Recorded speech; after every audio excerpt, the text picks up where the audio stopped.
Pastor Eliseo. Apocalipsis. Capítulo 5. Clase 87. Redimido para Dios. Luego siguen cantando el nuevo cántico. Nos has redimido para Dios. El término redención era muy conocido en el mundo antiguo y se utilizaba para liberar a un esclavo. En la Escritura, cuando se habla de redención, se hace referencia a un cambio de propietario. El hombre redimido por Jesús, comprado con su sangre, deja de ser esclavo del pecado. Se cancela su deuda espiritual y ya no pertenece al reino de las tinieblas. Se vuelve propiedad del Señor y comienza a ser integrante del reino de la luz. Debido a este reconocimiento, los cantores entonaban regocijados: nos has redimido para Dios.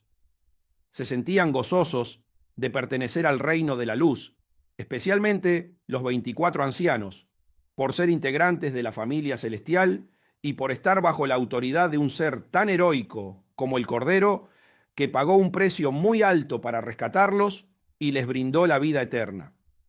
Por lo tanto, la redención tiene como objetivo principal redimir el aliento de vida del Creador que hay en los seres humanos para volver a llevar el universo al motivo original de su creación: que todos los espíritus existentes sirvan y glorifiquen a Dios con sus cuerpos.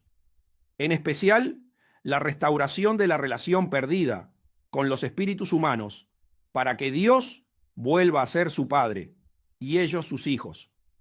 Para lograr este noble objetivo, era necesario que alguien pagara el precio de la culpabilidad humana.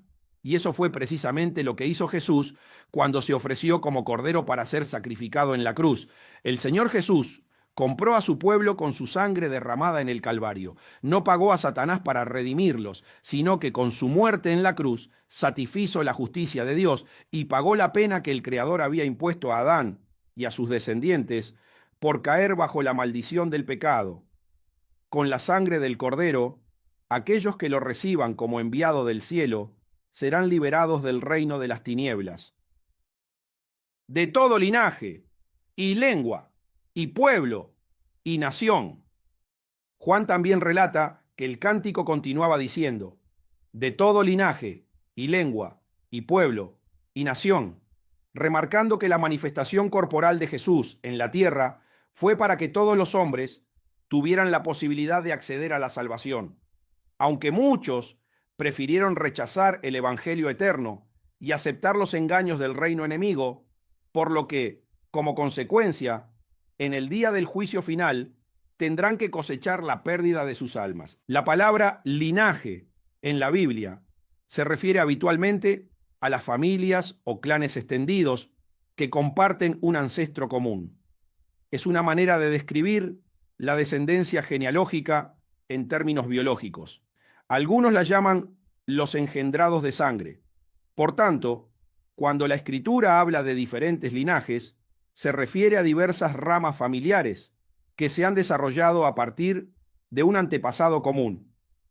Génesis, capítulo 10, versículo 32. Estos son los clanes de los hijos de Noé, según sus descendencias, en sus naciones, y de estos se esparcieron las naciones en la tierra después del diluvio.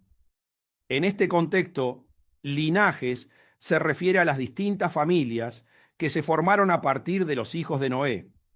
Cuando Jesús vino corporalmente a la tierra, se confesó como la luz del mundo, porque venía a revelar los secretos del mundo espiritual. Y, entre todas las verdades espirituales que enseñó para liberar a los hombres del engaño del reino de las tinieblas, una de las más destacadas es el engaño del linaje. Cuando el creyente comprende que Dios es el único creador, entonces comprende que hay un solo Padre Celestial para toda la creación y se termina el engaño de la creencia del linaje. Y eso fue lo que vino a revelar el Señor Jesús: la redención de los hombres del engaño del linaje, de la genealogía biológica o del engendramiento de sangre. Mateo, capítulo 12, versículos 46 al 50. Mientras él aún hablaba a la gente, he aquí su madre y sus hermanos estaban afuera y le querían hablar. Y le dijo uno: He aquí tu madre y tus hermanos están afuera, y te quieren hablar. Respondiendo él al que le decía esto, dijo: ¿Quién es mi madre y quiénes son mis hermanos? Y extendiendo su mano hacia sus discípulos, dijo: He aquí mi madre y mis hermanos, porque todo aquel que hace la voluntad de mi Padre que está en los cielos, ese es mi hermano, y hermana, y madre. Este acontecimiento en la vida de Jesús es uno de los más importantes para que los creyentes dejen atrás el engaño del linaje biológico y puedan ser redimidos. El Señor estaba predicando a la gente y María y sus hermanos terrenales estaban fuera. No participaban de sus enseñanzas, que permiten a los oyentes entender las verdades del reino de los cielos. Entonces, uno le dijo: He aquí tu madre y tus hermanos están afuera y te quieren hablar. Y Jesús fue contundente con su respuesta, negando rotundamente la conexión terrenal si no hay antes una comunión espiritual con el Padre Celestial. Y, señalando a sus discípulos, dijo: He aquí mi madre y mis hermanos. Es importante destacar que cuando dice esta expresión, no se está refiriendo a toda la gente que lo estaba escuchando, sino que deja muy claro el concepto que quiere enseñar a través de la situación que se está dando. Al señalar a sus discípulos, dejó claro que se refería a aquellos que verdaderamente buscaban una conexión espiritual con Dios, ya que mucha gente puede escuchar sus enseñanzas, pero sin comprenderlas, solo buscando los beneficios que ofrece el reino de los cielos. Con esa frase, destacó lo que sería el sello que identifica a la familia celestial y dijo: Porque todo aquel que hace la voluntad de mi Padre que está en los cielos, ese es mi hermano, mi hermana y mi madre. Con esta declaración, destruyó por completo el engaño del linaje. Lengua. Cuando se refiere al término lengua, tiene una connotación mucho más amplia y se refiere a la comunicación lingüística. No se refiere a un idioma en particular, sino a una forma de expresión. Dos personas pueden estar hablando el mismo idioma, pero el contenido del lenguaje puede ser totalmente diferente. Hay un lenguaje que hablan las personas que viven alejadas de la presencia de Dios y otro lenguaje totalmente diferente relacionado con el mundo espiritual.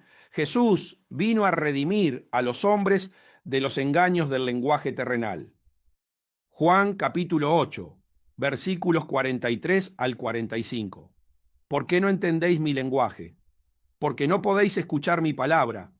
Vosotros sois de vuestro padre el diablo, y los deseos de vuestro padre queréis hacer. Él ha sido homicida desde el principio, y no ha permanecido en la verdad, porque no hay verdad en él. Cuando habla mentira, de suyo habla, porque es mentiroso y padre de mentira. Y a mí, porque digo la verdad, no me creéis. Jesús se dirige a los judíos y les habla en su mismo idioma, el hebreo, pero el lenguaje es totalmente diferente, porque se refiere a la existencia espiritual, mientras que ellos lo quieren entender de una manera terrenal. Por eso no comprenden sus palabras. El Señor se sorprende porque supuestamente eran seguidores de Dios.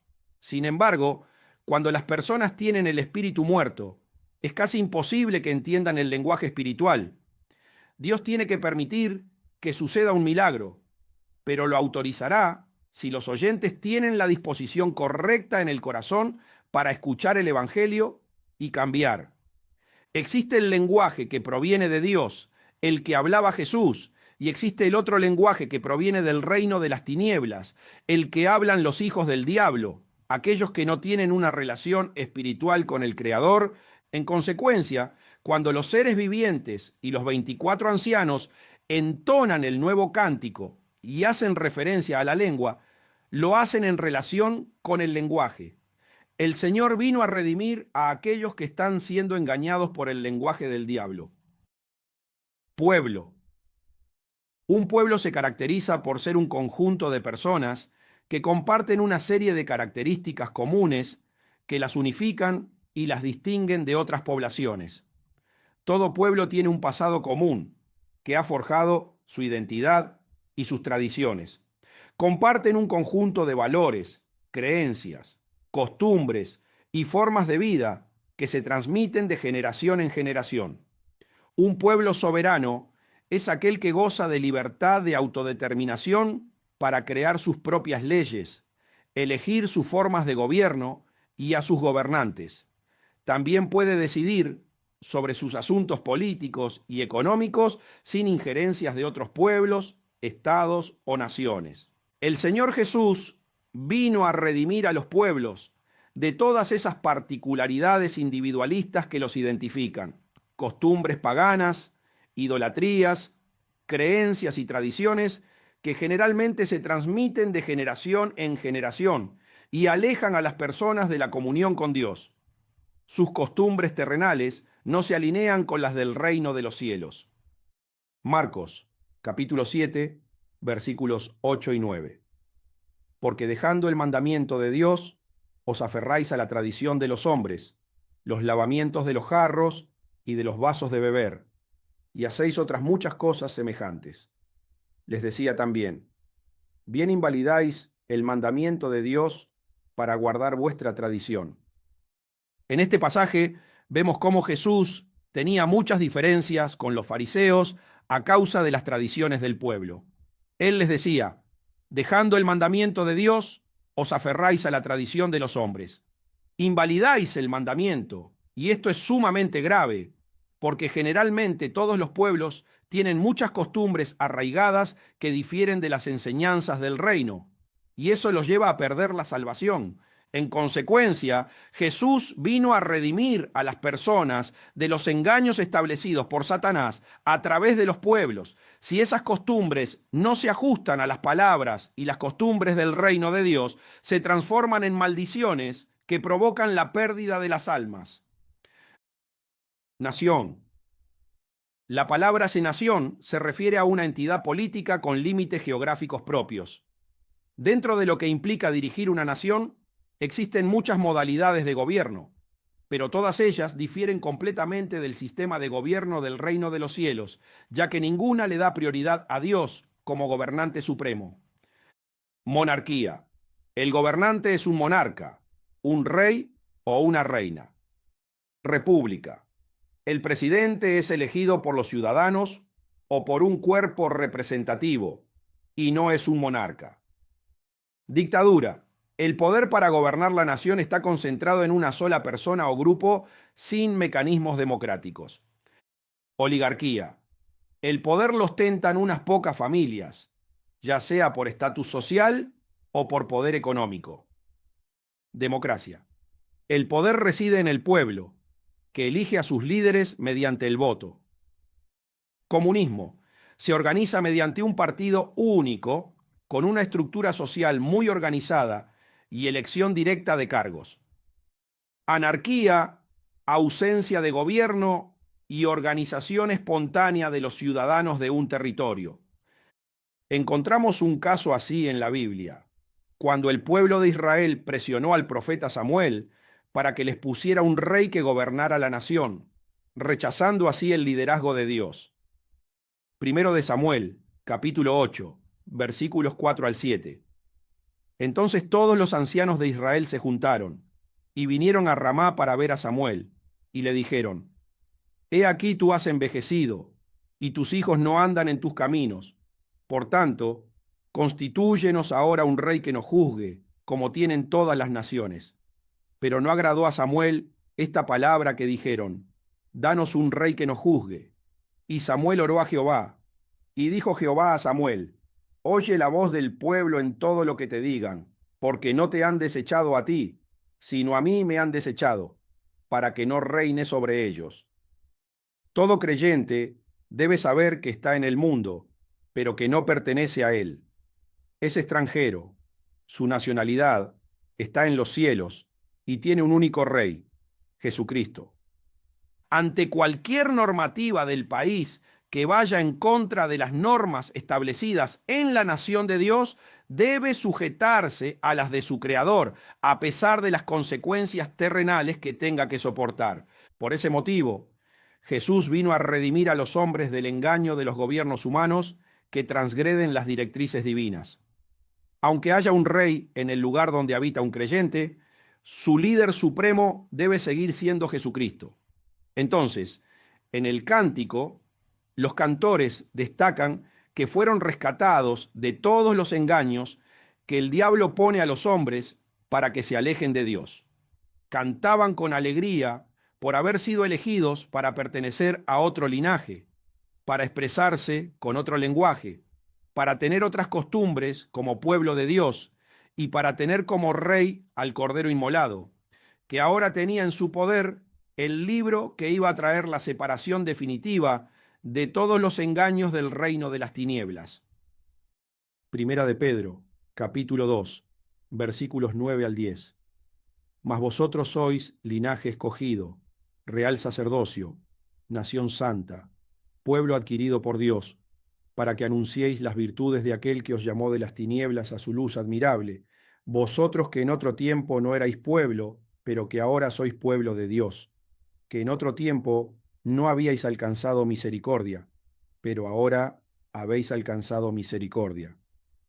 El apóstol Pedro se refiere a una comunidad espiritual redimida por Jesús de todos los engaños del linaje, la lengua, el pueblo y la nación.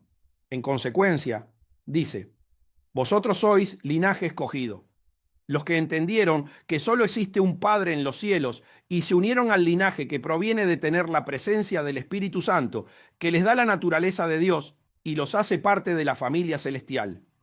Cuando se refiere a real sacerdocio, está especificando que adquirieron un lenguaje totalmente diferente y una nueva manera de expresarse, con una altura espiritual muy marcada, fruto de un conocimiento profundo de los mandamientos, estatutos y decretos del reino de Dios, que les brinda un reconocimiento sacerdotal. Luego dice nación santa, simbolizando que están bajo la soberanía de la santidad de Dios, porque cuando se obedecen todas sus enseñanzas y directrices, se conduce a los creyentes a la santidad, la purificación y la integridad absoluta. Por último, se refiere a pueblo adquirido por Dios para que vivan conforme a las costumbres de su reino, basadas en el amor, la paz, la templanza, la mansedumbre, la humildad, etc., que provienen del corazón del Padre Celestial.